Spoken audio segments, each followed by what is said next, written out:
Look what you spend when you eat garlic and honey fasting for 7 days. It is really impressive. Garlic is one of the ingredients that are most commonly used in cooking the world. There is a good taste to eat, but is also very powerful and can cure many diseases. Oil consumption can be a surprisingly strong medicine because it reduces high blood pressure and cholesterol levels. It helps prevent heart disease and heart attack. In addition, you can stop the effects of atherosclerosis. In addition, garlic may help control the symptoms of osteoarthritis, diabetes, and an enlarged prostate. Garlic can remove immunity and the body's ability to eliminate toxins. When combined with onions and ginger, detoxification of chemotherapy can help. The best way to consume raw garlic is due to allicin. Crush and cut the tooth and leave for 15 minutes before use. To crush it,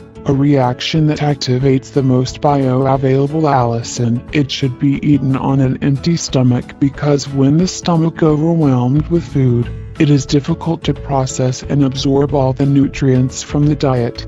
Garlic with honey fasting preparation. 2 to 3 garlic cut into small pieces. Mix with a tablespoon of honey. If this combination is taken every day, you have more energy and feel healthy. In addition, you will lose